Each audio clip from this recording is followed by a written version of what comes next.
You're looking for the easiest ways to get your Schedule 1 set up to be completely automated, then look no further, you found the video. Now the easiest way you're going to want to do this is obviously you're going to need employees. Now you can't do this right off the bat because you don't have everything unlocked to get it. But shortly after you unlock the warehouse, you can start hiring employees, and I'd recommend waiting at least until you get to the barn to hire employees because you kind of don't have the space in the apartment or the original, the motel room. So, first of all, what you're going to need to do, you're going to need to get the contacts to come here. Once you can come here, as you can see, you're right at the warehouse, and it's kind of just in the middle of town, chilling over here. There's the motel room, there's the warehouse. Come to the warehouse, and you can hire some workers. Now, I'm going to wait till 6 p.m. till I can hire the workers and go in and show you, so I'll be back then. Alright, so coming inside here, we have the weapons dealer. He has a few weapons, which weapons are not that very important in this game, as you might think that they would be. Over here we got Oscar, who has more of the illegal store. The acid and phosphorus are used for the meth. He has a bunch of stuff that you pretty much need to make anything and everything that is illegal drug related. Now, onto the main point. If you want to hire an employee, you come up these stairs here into this little crate type looking thing. You want to come in here and talk to Manny. You want to hire an employee, and then you can pick what kind. There's a cleaner, botanist, handler, and a chemist. It says what they do. Cleaner cleans things. The botanist is basically all for the weed.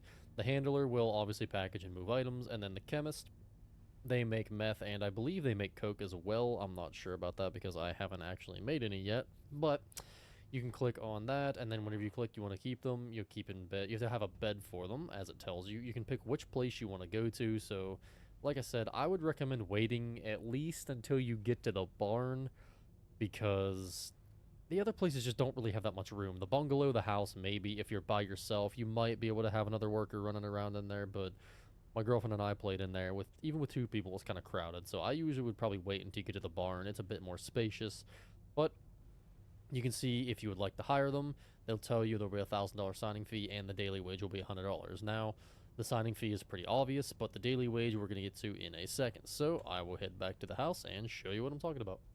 So now that I'm back home, once you hire an employee, you get this little clipboard. You can see it says nothing selected. The first thing you want to do, your employee, well, he moved. He'll just kind of be standing outside just like that. It'll say bed, it'll say not assigned. You want to click the physical word that says not assigned. And then whenever you do that, it'll say select bed on the clipboard, and then you just pick a bed. These are the random beds, and these are the ones that have the coworkers on it. You can see it has a picture of the worker, who they are, and everything like that. Now for the daily wage, they have this briefcase. You can see Gary Sanchez will draw his daily wage of $200 from this briefcase. If there's not $200 in there, he will not work for that day. If you go to sleep and you wake up and he does not have $200, he will stand outside and say, I haven't been paid my daily wage yet when you talk to him. So it is always important to make sure you have the money in their briefcase for them to work. Now, if you want to say, okay, I have too much product, I don't need you today, I need to go out and sell, I need to send it to my dealers, take the money out.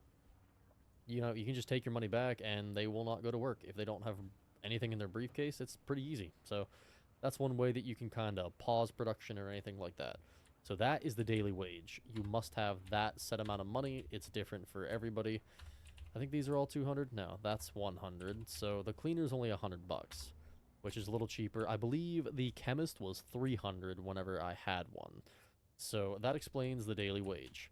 This clipboard is how you manage literally everything. You can manage the employees, you can manage the racks, you can manage the storage racks, you can manage everything possible. So we are going to go through the process real quick here of what to do.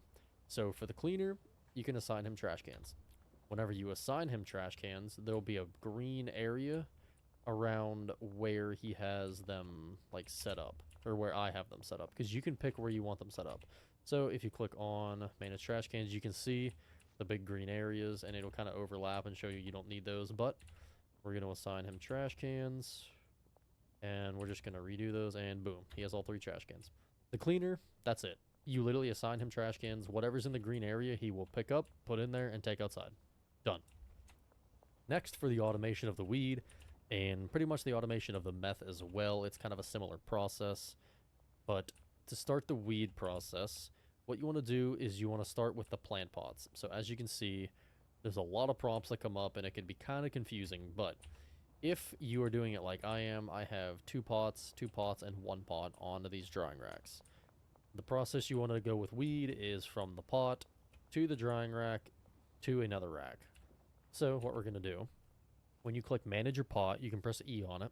Or if you want, in the bottom left, you can see it says select all or deselect. You can left click and it'll manage all the pots, or anything you click, it'll just manage all of them at once. So if I press E, the destination's mixed. But if you want to manage a single pot, you come over here. You can pick what seed goes in where. So let's say you wanted one different seed in every single one. You can tell them to do that. They will walk up and be like, okay, this one gets the OG Kush seed, I will plant that there. This one gets the sour diesel seed, I'll plant that there. But just for me, I don't have any seed because I just have Granddaddy Purple seeds, and that's literally all that they're planting right now. So the only thing I use as well is fertilizer. I know once you get to the Coke stage, to add, you know, speed grow and stuff, it's sometimes worth it, or I've heard that it is definitely worth it just because of the fact it grows so slow. But it'll show you who is on every single one and everything that you basically need to know about them, and the destination is the next important piece. Destination, I have drying rack, and when you click on it, you can see which one it goes to. Every single time you click on one, it'll tell you exactly where it's going. I have 2 pots on this, 2 pots on this, and the last pot on that one on its own drying rack. The drying racks themselves, they have a target quality and a destination. So if you have a green one, you can set the target quality to gold, and I do believe that you can just keep going up the ladder until you are on heavenly quality. The way mine is set up, the Granddaddy Purple with the fertilizer, they go from premium to Granddaddy in one stage, so that's all I need to do. Now, once you have it done with the drying rack, I have my quality on max. You have to choose a destination. Again, I have mine going to this large storage rack. There's a reason I have it going to the large storage rack. You can have it go to anything you would like. You could even have it go straight to the packaging plant if you would want to. So if you would just click on it, you could say, oh yeah, you know, set the destination, and then you could just click right there. But I don't have mine like that because I have a lot of production, or I'm going to have a lot more production. I don't have a lot right now. This is just what I had brought over from my previous places. But I have it set to go to this rack, which is right next to my packaging station. So, now, as for the final piece of the automation, we have the packer, the handler. I just took his money and everything out, but he has no work right now, so if you ask them as well, why aren't you working? There's nothing for me to do. Okay, so, the handler is a kind of confusing one, but I'm going to explain it the best that I can. You have to assign him a bed. I've only assigned him to the packaging station. The only thing I care about him doing is grabbing the weed, putting it in jars, and putting it on a shelf. Because at the end of the day, I will take all of them. I will go out. I will handle it myself. I'll deal it. I'll give it to dealers. I will do whatever.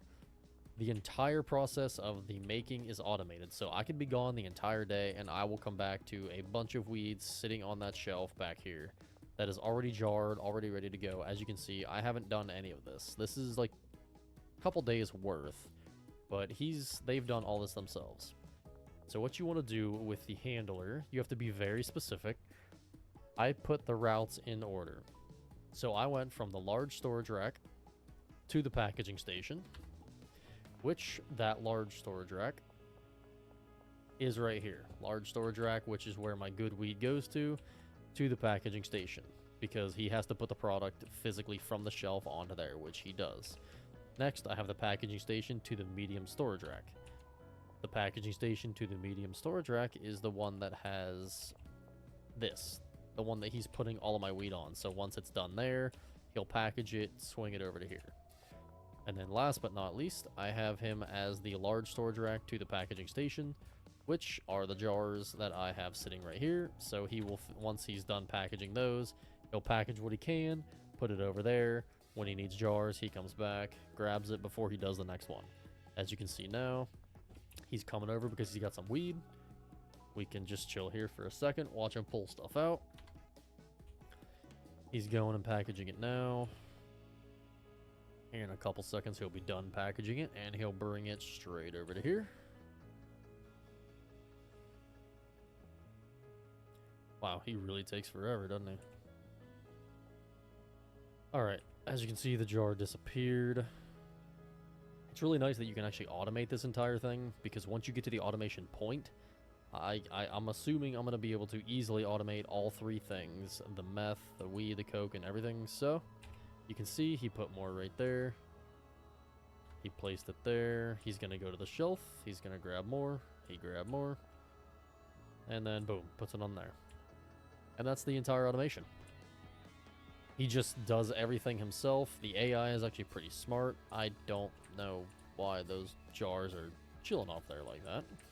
But just to recap the entire automation process, you go to the warehouse over here. Once you have unlocked it, you go upstairs, you purchase the employee.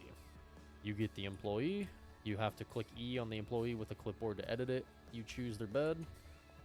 Once you choose the bed, you come up here and you put money in the briefcase. Once you put money in the briefcase, they will automatically go to work. But again, you have to automate the entire thing. So for the weed, you manage the pot. I always make sure to have fertilizer because it increases the quality. Choose a destination. I always choose a drying rack. If you don't have drying racks, you can simply choose a destination as a large shelf. That will work as well. Make sure with a botanist that once you choose the botanist, you have their supplies, which again, I just have a bunch of seeds, fertilizer, and soil, which I actually need to put more fertilizer in that one. But make sure that you have whatever you want there. After you go to the shelf or the drying rack, you can go to the shelf and then the packaging station, and make sure that the routes are as follows. We have the weed storage of the good weed to the packaging station, the packaging station to the shelf that we actually want our finished product to go on, and then the large storage rack with nothing but my jars and or baggies on it, and go to the packaging station. Yet again, he has more routes. If you had another station assigned to him, you could send him to put that station, to put it like in a mixing station or something like that, but I just want him straight up only doing what he is doing right now. And that's pretty much it. That is the automation process. You can do that with meth, and I haven't gotten into making coke yet because I'm nearing the end game, but I haven't gotten the level and everything for coke yet. I've just been kind of piling my money. But if it's something different, I will get into that as well. I will figure out the optimal way to do that. But as for this portion, that would be it. I hope this helps, and I hope you get that money.